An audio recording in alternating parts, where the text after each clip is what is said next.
mistakes, but hopefully he's figured it out for this game number 1.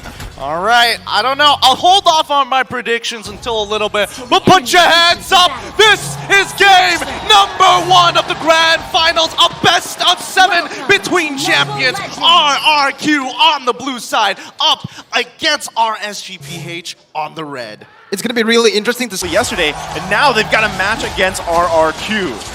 Well, we're going to take a look at it right as we enter the land of Dawn. Ladies and gentlemen, Rrq and RSG Philippines. Vin, you can already see the aggression that he wants to put in. He flickers forward, he does not get it. A risky play here at the start of it all as RSG try to look for the punish. They will be able to lock him down, and that's first blood taken over to Light. Nicely done here. Oh, no. Wait, nope, it's fine. It's totally fine. Albert was still able to get the Litho Wanderer. Even though they did give first blood, it is going to be all right. Okay, that was maybe a little bit too risk, but I guess it is game 1, right? So this is kind of what we expect from Rrq. That's what I was talking about before we jumped back into this game, was RSG Philippines used to playing that objective kind of slower pace, right? Meanwhile, Rrq really just going at it here, and that's kind of what they have to adapt to for the game. Yeah, I think they need the breathing room, right? RSGPH, this is a good confidence booster, but the game isn't over just yet. The lanes are going to generally be fine, but I think mid lane control is going to be extremely important for Rrq Hoshi here, right? They're keeping their eyes on Aqua.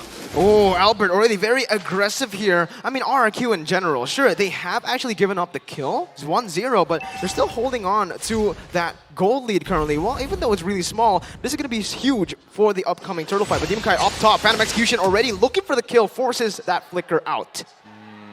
Breathers, I mean, it's good. Rrq are just making sure that they can kind of control that tempo, make sure they don't fall for these obvious moves from RSG. This is the default play, but now this is where everything is going to happen.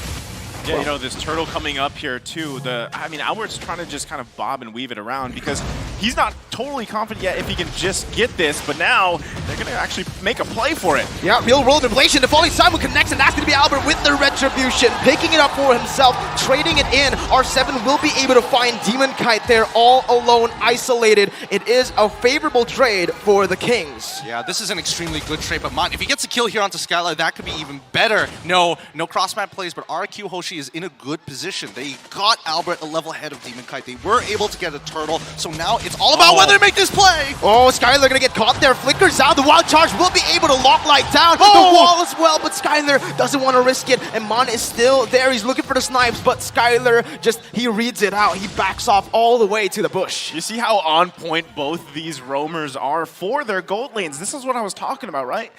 I mean, it's very similar kind of strengths in terms of their own playstyles, but it does work out for them. It's going to come down to those minute differences, even in this top lane. So as we see this kind of develop through the game here, it will come down to those early objectives. They don't want to give those away. Demon Kite running this Lancelot, he should have a little bit of an easier time on the turtles, but we already saw from the previous one, just Rrq's confidence in grabbing that space around those objectives. I want to talk about that play happening on that bot side earlier, right? You could definitely see a moment where Skylar was thinking about whether he should go and finish off that kill on Light. But let's keep in mind that he did use his flicker, and Iman still has his. At any point, Iman could have gone and killed Skylar if he walked up too far, in case people are wondering. Now back to top side. Yeah, Vin is looking for the play here. Nats, though, very good read. Instantly on that sprint. They're just so aware currently, right? Both of these teams reading each other out really well. Yeah, and I think especially when you have Aqua here, with that Dawning Light, there's a lot of looming doom. If you are low and you get hit by Dawning Light at this stage of the game, you get pushed back so far behind. Man, I feel like Aqua is just one of those, out of all the members of RSG Philippines, I'd say Aqua is one of the most low-key, right? Because a lot of people don't pay attention. Wait, what? Light? He just got caught off camera there, and Rrq will have pressure for this turtle. They're looking for it. RSG, I don't think it's going to be a wise move for them to go for it. And yes, Demon Kite uses that Phantom Execution. Vin, just to add salt to the wound there, he goes on and walls it off, but the turtle secured for Rrq. Unfortunate for RSG, but Rrq don't get too much off of this, right? They get the turtle, yes, they get a little bit of EXP, but now they need to converge it here down on bot side. Iman trying to maneuver himself out of here. He goes in for the Wesker, but he's going to be pinned down by Albert. Clay picks up the kill, and they will be able to just shut him down in this gold lane. That's what you need. Yeah, that's how you answer a Beatrix, right? You just go focus on the lane. And also, I mean, this is the power of also having that Rrq available to you, because you can just make choke points yourself with that Guardian's Barrier. Absolutely, and especially since Iman, he failed his flicker, immediate punish coming in from Rrq.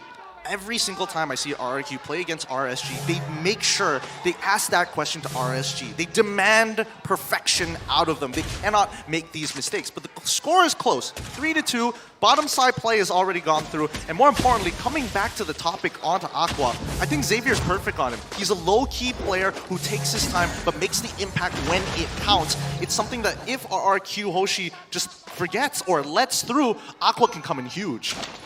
Yeah, I think if you're talking about that too, you know, later portion of the game, you have the Dawning Light, but hold on, they set up! Yeah, and that's gonna be Vin just taken down. They're looking for the whoa, they're looking for it. The damage will be there. I did not expect him to be able to burst Iman down with one real-world manipulation, but he has one kill, and he's just a level ahead of Aqua, so you can see where this damage is coming from. This is, I mean, I wasn't expecting that kind of damage already coming out from this Eve 6 minutes into the game. I mean, he just got deleted, so now we can already see Iman just struggling already in this portion of the game. Now, RSG Philippines has to respond. They could be looking for a play up top. I don't know about this play, man. He goes in for the Phantom Execution. R7 with the flicker almost just outplays him. He's looking for the play onto Natsir as the Dawning Light will not. Oh! That pure class prediction by Aqua.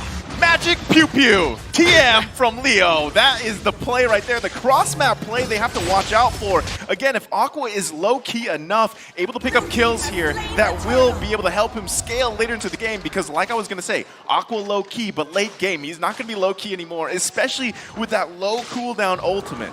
Oh my goodness. I mean, if he's in the Enlightened form, he does get cooldown reduction, and that's why it's used so very often and pretty haphazardly most of the time. But you gotta admit, this is one of the moments where you gotta hate a little bit on how it looks visually, because R7 very clearly sidestepped it, but the damage doesn't come through because the projectile itself travels at a different pace. So R7, thinking that he's already dodged it visually, walks back into it and gets hit. So you literally have to do math. Yes. Meanwhile, playing the game. That's pretty tough. It is really tough, right? And that's why Xavier has just been such a good pick overall. In MSC, not so much because of the win rate here, but I think RSG Philippines, again, they have a very good composition to pull this off. Offense over defense. Light, he's already setting up for a play here. He is already going, Finn, very aggressively. He thought he fallen someone there in that bush, but without that flicker, that's a huge resource burnt. Yeah, and especially when it comes down to the backside of RSG, Iman now doesn't have to worry about Vin going for those bigger plays. He can visually see him try to look for those flanks instead, which gives him a little bit more room to breathe. Speaking of low-key, right, notice Skylar, right? He hasn't really had to do much. He does have that one assist here, but this is the best case scenario for any marksman players, right? He's on this Clint, doesn't have to worry about too much, and later on, he will be pumping out the damage as they transition to the later portion of the game. And right now, if you compare the two gold laners, Emon having a much harder time. Yeah, I think some really good decisions here from Rrq. They're focusing on these outer turns to get some early gold. They're 2.4k ahead. A lot of it is coming down from Skylar, just chunking down these turrets. If he was on Beatrix, he'd be doing it even faster and more safely. But with Clint, there's a little bit of risk involved. So that's why he's calling for Albert, calling for Vin to kind of open up that area for him so he can safely do it, and RSG aren't able to punish. And what I like about Skylar here is that he actually opted for the Killing Spree emblem, right? On Clint, yes, that's usually what you go for, but there is an option to go for weapon mastery too, honestly. If you just want to do glass cannon plays, if you want to go and stay behind, I feel like weapon mastery can work better. But again, with this Killing Spree, what that allows him to do is just stay aggressive and keep on pumping the damage even when he's opposition. And based on the emblems that he does take, he's not looking for regular base damage. He's also not looking for attack speed. It's just raw armor penetration. He wants to chunk it out as soon as possible. Now, it's Lord time. Ooh, Light actually going in for the Tiner's Rage. Doesn't connect onto anyone here. Might be punished. Gets chunked low. Albert looking for the heavy spin, baiting out that flicker from Light, but in the mid lane, Nats gets caught out. Phantom Execution now as Demon Kite looks for compensation. Albert dodging away. Iman with an Emir's Passion will not be able to find anyone. Skylar picks up a double, converts it onto mid turret, and this might be a free Lord for Rrq. Okay, so see, this is what we were talking about in the draft, right? Light takes the Kufra, unfortunately makes a bad call, gets out of position, and Rrq is going to punish him for that. And that's also just most likely going to be a free Lord for them as well. So this is already Rrq just punishing, you know, the new guys right now. Risk and reward. Lord slain by Rrq, but this is not Luminous just yet. We need to talk about this previous play because again, Vin plus Clay, they are working really in sync right now. It feels like they are in a mobile suit, working together, minds alike.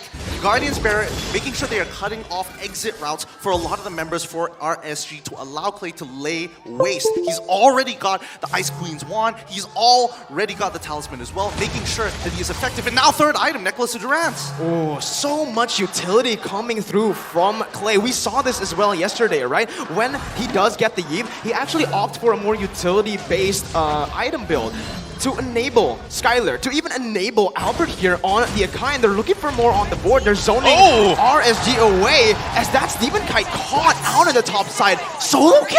That was just R7 in the top lane. I mean, I saw the pressure there, but this is what I'm saying, right? Lancelot isn't the... It's really hard to make this pick work, and we're seeing it here.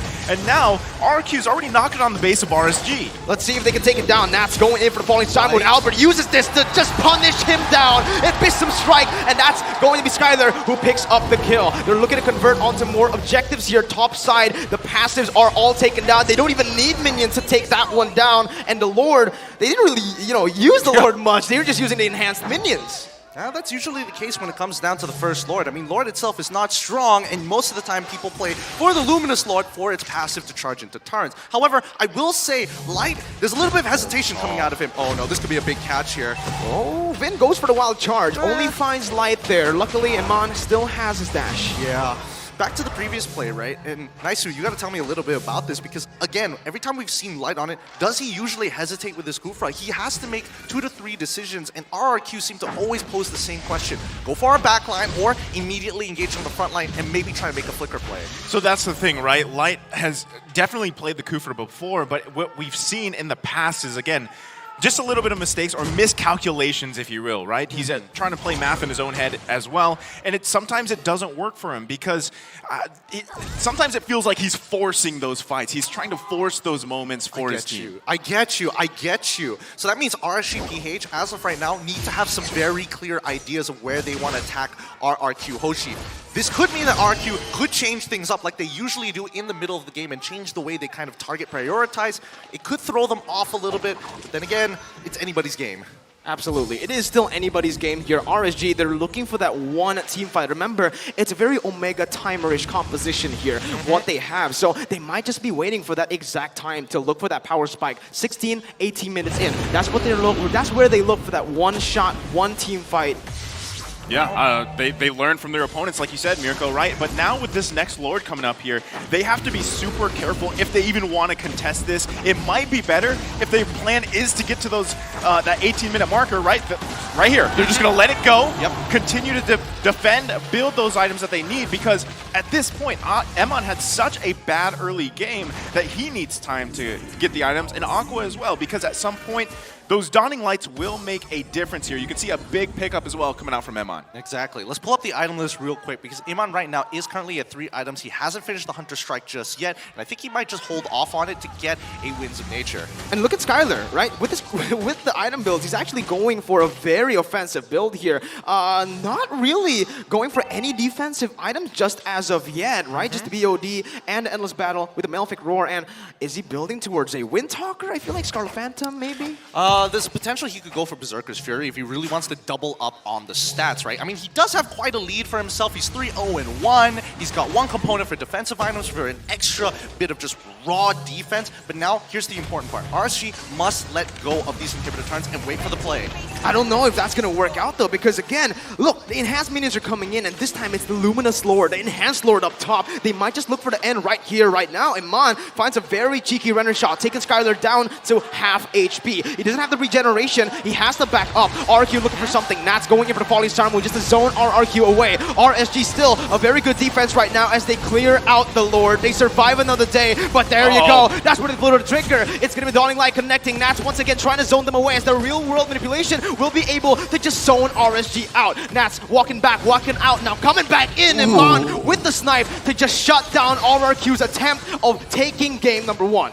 Okay, they defend, right? Turret's still up actually in the bottom lane, so they hold on to that. And this is now the 15-minute mark. They buy some more time here. You could see, even with this type of lead, Rrq couldn't end the game there, right? But it's only going to be one mistake that comes out from RSG Philippines that would allow them to take game number 1 here. If you want to talk about what are the chances of RSG Philippines, they really have to be careful of Vin, because this whole game, Vin has been playing very, very aggressively on that Rrq, and even when you're turtled up in your base trying to just defend at the crystal, if Vin so chooses to initiate and finds that wild charge, it's going to be a disaster. No, I totally agree with you here. I think RSGPH made a good call. They understand they're not in a position to completely take a full-blown team fight against Rrq Hoshi, especially when they have all their ultimates back up. So they position themselves behind the crystal. Oh, Light having to force the flicker out of that situation. That means he's not going to be able to make a big play, but we'll see in a little bit. RSGPH, now they need to hit that 42K mark and then immediately 48.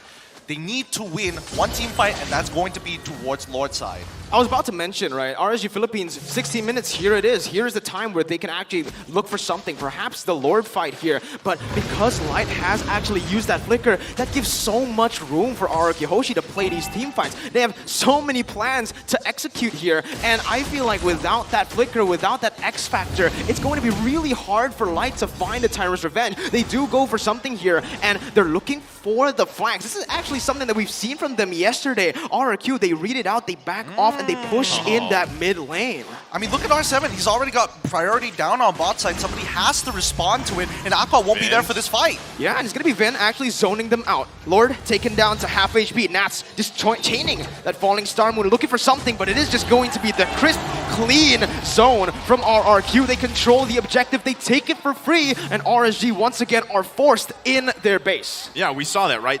You're getting to the point. Light is trying to find those moments for him. Emon was following him around, but also they knew Aqua's in the base trying to clear those minions, right? Someone has to defend, but at the same time, at this point, the 17-minute mark, a powered up, a beefed up Lord is going to be marching into the base. Now you have a lot more to handle in this kind of defense, because at the same time, again, Vin will be the deciding factor here. If he can find that setup here, this is going to be a tough one for RSG Philippines to defend. Well, let's keep in mind that Light, his flicker is going to be back up. By the time the Lord actually makes it in towards our base, Light should have about, I don't know, 6 to 7 seconds left on that cooldown. This could be their moment to actually turn things around. Enhanced Lord in the mid lane. Rrq marching here as they're looking for something. Dawning Light to defend as that real world manipulation comes in. Emon gets chain CC'd, forced to flicker out. Nats in the back line trying to deal the damage. Skylar will be able to flicker out, but Nats finds him in that back line. It's going to be Albert trying to zone them away, looking for the defense. Clay onto the base. He's just hitting on it. The base hasn't fallen. R7 loses his immortality, and RSG, they punish this. R7 taken down, a 2-for-1, and RSG come out on top. Demon Kite will choose to back off. What a defense. What a defense. You got to give it up to them, right? They're still going to handle these minions here. They should be fine. But still, that powered up Lord, you saw the play coming out from Vin. RSG Philippines, you give them props because they buy a little more time. They might be able to actually get a couple more objectives if they can push in to the mid lane. Look at that tier 1 turret still up. All right, let's check this replay out, because I think here, this is an awkward spot. And Rrq, the first time we're seeing them actually miscommunicate a situation. Albert, unfortunately, he gets locked up, and for Skylar, he gets zoned away, so he can't technically hit this crystal. But Clay himself, right, he's in the real world manipulation. He cannot deal damage to that crystal, so all the DPSs are delayed, and RSG slowly pick away the minions, slowly start taking away the Lord, and once they had that done, they had a clean defense to go through. And even if Clay actually just targeted the base, right, let's say he canceled out that real world manipulation, utility build. Remember, he's building for utility, he's building to enable Skylar. If Skylar gets caught out there and Rrq makes another one of those mistakes, it might just be RSG Philippines who just capitalize through and punish them. I love that you say utility, right? Because he's still topping the damage charts here. And let's take a look at the items. Yep, I mean, as we mentioned, utility build, he does go for the glowing wand, which personally, I do think that he should have gone for something a little bit more hard hitting, because if we're seeing that Aqua, he wants to make sure that Skylar is low. Look at his build. He can scale, and his last item will predetermine what he wants to. He could go for a Holy Crystal if he wants to. He could go for the Winter Truncheon to be a little bit more defensive. At the end of the day, those 3 items that we see before us, Lightning Truncheon into Clock of Destinies, into the Holy Glaive, is enough to bring Skylar to his knees. 50% of his HP guaranteed.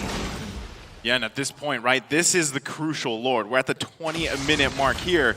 I don't see Rrq Philippines letting this one go, right? Even though they need to defend their base, Aqua will most likely be there, has that Dawning Light like you mentioned, plus those items available, and now Lord going to be at half health. Oh, Albert looks for the pick here, goes in for the heavy spin, will be able to pin Light down, as that's going to be Skylar picking up the kill. The Athena has been proc. Now with the Dawning Light coming through, and Mon is going to come through with the dash, R7 flickering out. Clay just getting zoned away by Nats here, doing so much in that back line. A 1v4, Albert looking for Retribution, will fall as the Retri comes down, and Mon is huge, is massive. He takes down 2 before his immortality pops, and it's gonna be Skylar looking for compensation. He dodges away, pops the flicker as well. Rrq lose out. It's a 3-for-1.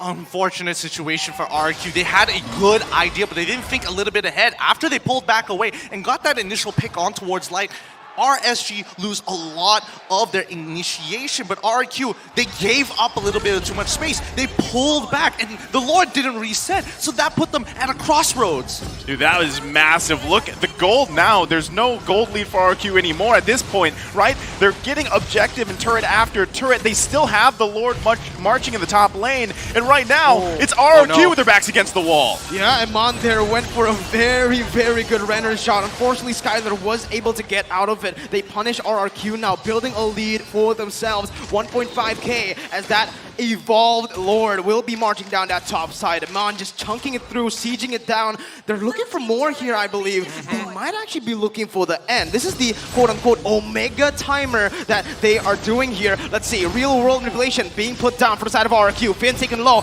will have to back up here. That's gonna be Light looking for something. Doesn't get anyone here. Forced to pop the bouncing ball. Wild Charge was connected there, but it's gonna be Albert bringing Nats back all the way. Finn taken down, but it's gonna be Nats who gets traded back. That's the immortality pop. He's still able to run away. He gets out, and Rsg find another 1-for-0 on top of that mid lane base turret.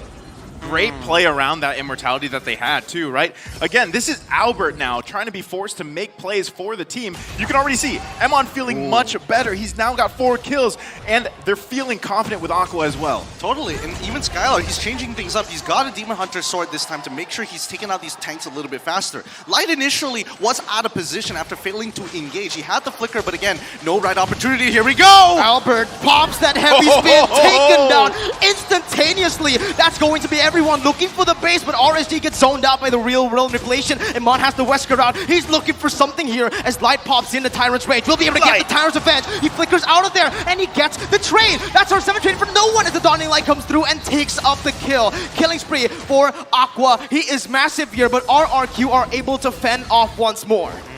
Quite an ego challenge coming out of there from Light. He didn't need to go for this engage. He had no reason to actually jump onto R7, especially since they couldn't really converge it. A couple of their members were coming back up, especially Vin coming back up from the respawn. I think Rsg at this point, they need to reset, go back to square one because the next Lord is up in 15 seconds. Emon better be careful here, right? Because this is not where you want to make a mistake, especially like you guys said, they needed to reset. Lord's going to be up here in about 5 seconds. And at this point, right, it's still anyone's game because this team fight will really depend on who takes this one, right? And they already picked up those immortalities. Now, R7 isn't up yet, so they have the numbers advantage. Let's see if Rrq contests this. I don't think they can here. Look at the Dawning Light there. He's able to take Clay off here. As that's going to be Vin opening up the map. Going to get punished there as he looks for an opening, but will not be able to find it. RSGPH, they turn the tides of the match instantly with that one team fight.